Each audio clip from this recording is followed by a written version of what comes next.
नमस्कार, मैं हूं वैष्णवी। सियासी पिच पर आपका स्वागत है। चलिए जानते हैं बिहार और देश से जुड़ी राजनीति की बड़ी खबरों को। सबसे पहले एक नजर सुर्खियों पर। सुप्रीम कोर्ट ने केजरीवाल को सीएम पद से हटाने वाली याचिका की खारिज। दिल्ली एलजी को लेकर कही बड़ी बात।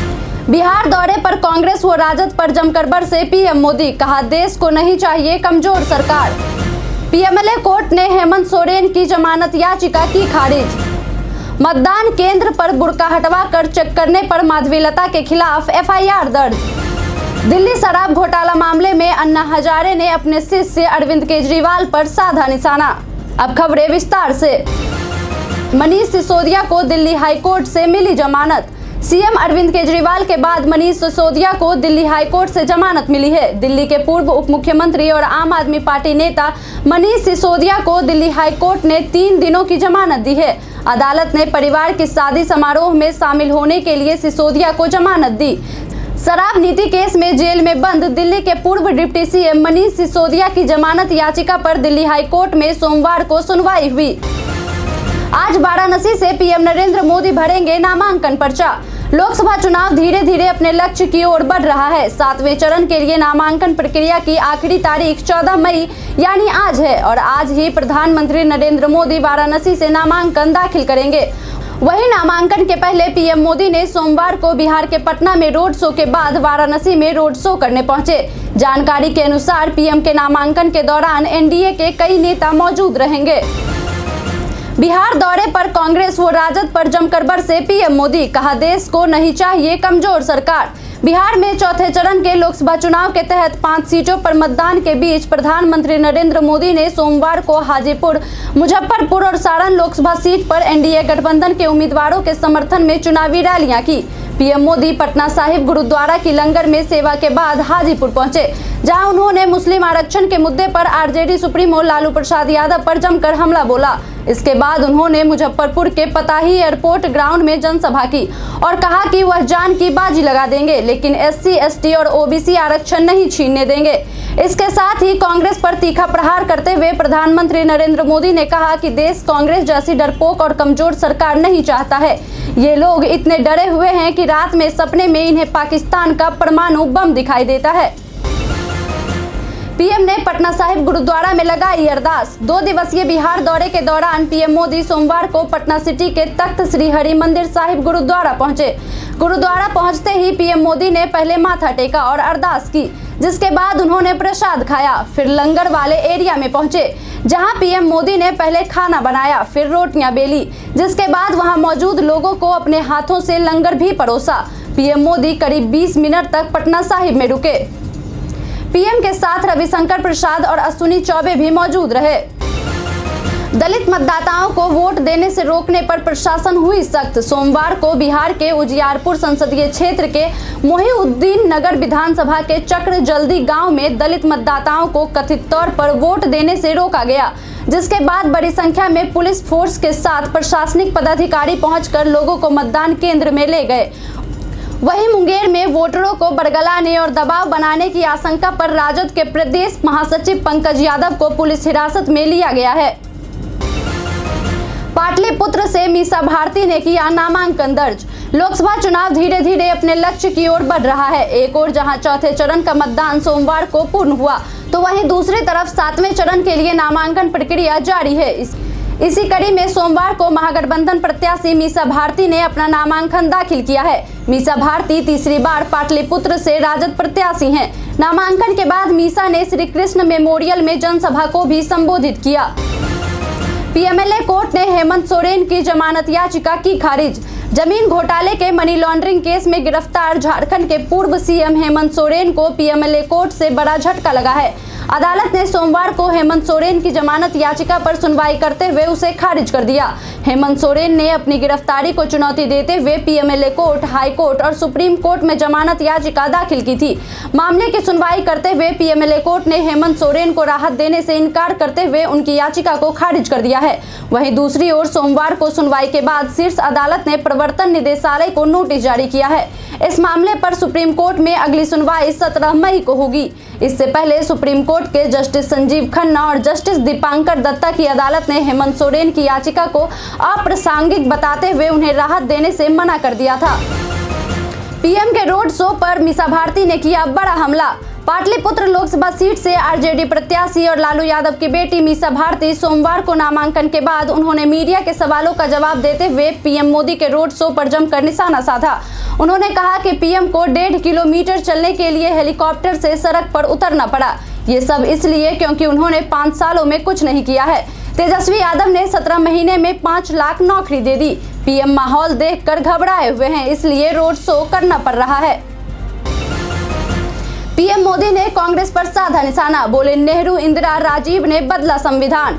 बिहार में 2 दिवसीय दौरे के बीच पीएम सोमवार की सुबह राजधानी वाटिका पहुंचे। इस दौरान एक टीवी चैनल से उन्होंने बातचीत करते हुए संविधान बदलने के आरोपों पर भी पलटवार किया है। पीएम ने साफ लहजे में कहा कि हम संविधान नहीं बदल रहे हैं, बल्कि संविधान के साथ धोखा तो कांग्रेस और गांधी परिवार ने किया था। सबसे पहले पंडित नेहरू ने ही संविधान को बदला था। उन्होंने कहा कि सबसे पहले नेहरू ने संविधान में संशोधन किया था, उसके बाद इंदिरा गांधी ने आपातकाल लगाया, उसके बाद राजीव जी ने मीडिया के लिए नियम लाने की कोशिश की, फिर शहजादे राहुल गांधी ने कैबिनेट की कॉपी फाड़ डाली। सुप्रीम कोर्ट ने केजरीवाल को सीएम पद से हटाने वाली याचिका की खारिज। दिल्ली एलजी को लेकर कही बड़ी बात। सुप्रीम कोर्ट ने सोमवार को उत्पाद नीति घोटाले से जुड़े मनी लॉन्ड्रिंग मामले में गिरफ्तारी के बाद अरविंद केजरीवाल को मुख्यमंत्री पद से हटाने की मांग वाली याचिका खारिज कर दी है। जस्टिस संजीव खन्ना और जस्टिस दीपांकर दत्ता की पीठ ने कहा कि यह दिल्ली के उपराज्यपाल पर निर्भर है कि अगर वह चाहे तो कार्रवाई करे, लेकिन हम इस मामले में हस्तक्षेप नहीं करेंगे। आपके बागी राजकुमार आनंद बसपा के टिकट पर नई दिल्ली से ठोक रहे हैं ताल। दिल्ली सरकार में कैबिनेट मंत्री रहे राजकुमार आनंद आम आदमी पार्टी का दामन छोड़ बसपा के टिकट पर चुनाव लड़ रहे हैं। उन्होंने नई दिल्ली सीट से ताल ठोकी है। रोड शो के दौरान उन्होंने दावा किया कि वह नई दिल्ली सीट जीत रहे हैं। आनंद ने भले ही आपकी प्राथमिक सदस्यता और मंत्री पद से इस्तीफा दे दिया हो और बसपा ज्वाइन कर ली हो, लेकिन उनका इस्तीफा अभी तकनीकी रूप से स्वीकार नहीं किया गया है। राजधानी दिल्ली में आम आदमी पार्टी और कांग्रेस के बीच गठबंधन है। यह पहली बार 2 ध्रुवीय मुकाबला है। ऐसे में आपके बागी और बसपा प्रत्याशी अगर चुनाव में ठीक प्रदर्शन करते हैं तो समीकरण काफी हद तक बदल सकता है। मतदान केंद्र पर बुर्का हटवाकर चेक करने पर माधवीलता के खिलाफ एफआईआर दर्ज। हैदराबाद से बीजेपी उम्मीदवार माधवीलता का एक वीडियो सामने आने के बाद सोमवार को विवाद खड़ा हो गया। इस वीडियो में देखा जा सकता है कि वह एक मतदान केंद्र पर बुर्का पहने मुस्लिम महिलाओं के पहचान पत्र की जांच कर रही हैं। उन्होंने महिलाओं से उनका बुर्का हटाने के लिए भी कहा। अब माधवीलता के खिलाफ मामला दर्ज कर लिया गया है। एआईएमआईएम ने उनके खिलाफ भारत के चुनाव आयोग में शिकायत दर्ज कराई। अब क्षेत्रीय दलों का होगा राज, पूर्व सीएम चंद्रशेखर राव का बयान। तेलंगाना के पूर्व सीएम के चंद्रशेखर राव ने सिद्धिपेट के चिंतामडका में एक मतदान केंद्र पर अपना वोट डाला। इस बीच मीडिया ने केसीआर से पूछा कि क्या सरकार बनने पर इंडी गठबंधन में शामिल होंगे। इस पर उन्होंने जवाब देते हुए कहा कि गुट जैसा कुछ नहीं है, अब भारत में क्षेत्रीय पार्टियों की सत्ता होगी। पीएम मोदी के पटना साहिब गुरुद्वारा आने पर बोले रविशंकर प्रसाद, हमारे लिए गर्व की बात। प्रधानमंत्री नरेंद्र मोदी ने सोमवार 13 मई को पटना साहिब गुरुद्वारा में माथा टेका। इस दौरान बीजेपी के तमाम बड़े नेता भी मौजूद रहे। वहीं मौके पर मौजूद सांसद रविशंकर प्रसाद ने कहा कि ये बड़े ही गर्व की बात है कि पहली बार कोई प्रधानमंत्री यहां आए हैं। रविशंकर प्रसाद ने कहा, एक सांसद के रूप में मैंने उनका स्वागत किया। पीएम मोदी ने सिर झुकाया और सेवा की। यह एक ऐतिहासिक दिन है, हमें उन पर गर्व है। वह यहां आने वाले भारत के पहले पीएम हैं।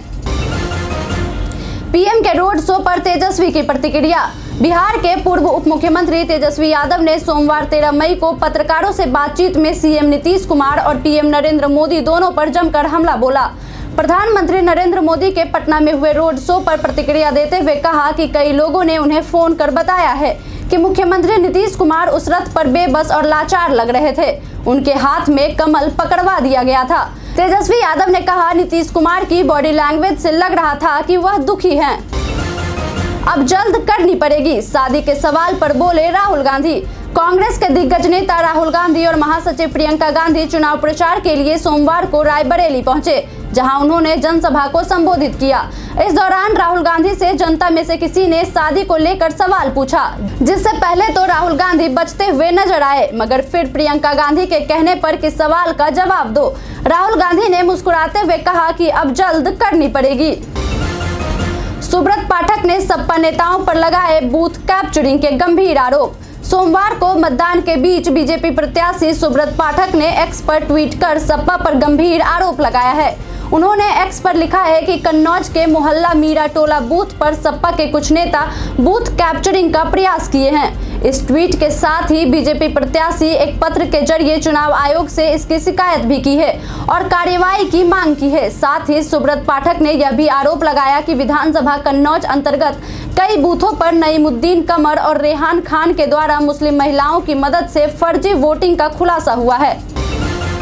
सीएम योगी के गढ़ में मल्लिकार्जुन खड़गे बढ़ाएंगे सियासी पारा। कांग्रेस के राष्ट्रीय अध्यक्ष मल्लिकार्जुन खड़गे आज मंगलवार को पूर्वी यूपी में सियासी पारा चढ़ाने आ रहे हैं। आज खड़गे महाराजगंज और गोरखपुर लोकसभा क्षेत्र पहुंचेंगे, जहां कांग्रेस के समर्थन में चुनाव प्रचार करेंगे। मल्लिकार्जुन खड़गे राष्ट्रीय महासचिव व प्रदेश प्रभारी अविनाश पांडे के साथ 14 मई मंगलवार को 10:30 बजे नई दिल्ली से चलकर विशेष विमान से गोरखपुर एयरपोर्ट पहुंचेंगे। यहां से वे हेलीकॉप्टर से 12:15 पर जवाहरलाल नेहरू पीजी कॉलेज महाराजगंज पहुंचेंगे। यहाँ इंडिया गठबंधन से कांग्रेस प्रत्याशी वीरेंद्र चौधरी के समर्थन में जनसभा को संबोधित करेंगे। ध्रुव राठी का एक वीडियो रीट्वीट करने के मानहानि मामले में सुप्रीम कोर्ट ने दिल्ली के मुख्यमंत्री अरविंद केजरीवाल को शिकायतकर्ता के साथ विवाद सुलझाने का समय दिया है। सोमवार को इस मामले में हुई सुनवाई को लेकर न्यायमूर्ति संजीव खन्ना और न्यायमूर्ति दीपांकर दत्ता की पीठ ने कहा कि पहले से दी गई अंतरिम रोक अगले आदेश तक जारी रहेगी। मामले की अगली सुनवाई 12 अगस्त से शुरू होने वाले सप्ताह में तय कर दी गई है। दरअसल केजरीवाल ने 26 फरवरी को शीर्ष अदालत से कहा था कि उन्होंने भाजपा आईटी सेल से संबंधित यूट्यूबर राठी द्वारा प्रसारित कथित अपमानजनक वीडियो को रीट्वीट करके गलती की थी। सांस्कृत्यायन की ओर से पेश वकील ने शीर्ष अदालत से कहा कि केजरीवाल अपने कृत्य के लिए एक्स या इंस्टाग्राम जैसे सोशल मीडिया प्लेटफॉर्म पर माफी मांग सकते हैं। दिल्ली शराब घोटाला मामले में अन्ना हजारे ने अपने शिष्य अरविंद केजरीवाल पर साधा निशाना।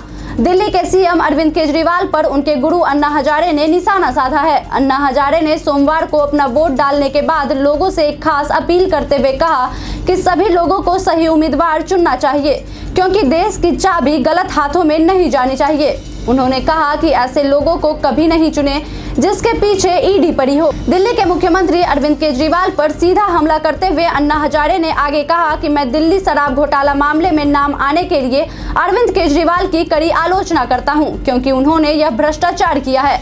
अन्ना ने कहा कि ऐसे लोगों को दोबारा नहीं चुना जाना चाहिए।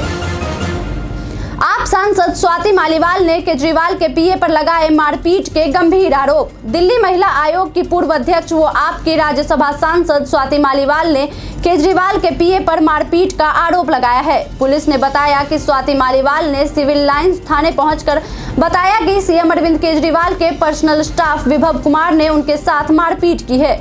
इस संबंध में आधिकारिक तौर पर केस दर्ज नहीं कराया गया है। पुलिस ने बताया कि इस संबंध में पहले उनके पास 2 पीसीआर कॉल आई थी। अब बढ़ते हैं आज के सवाल की ओर। आज का सवाल है कि पीएम मोदी के 2 दिवसीय रैली पर आपकी क्या राय है? आप अपना जवाब हमें हमारे कमेंट सेक्शन में लिखकर जरूर बताएं। आज के लिए इतना ही, धन्यवाद।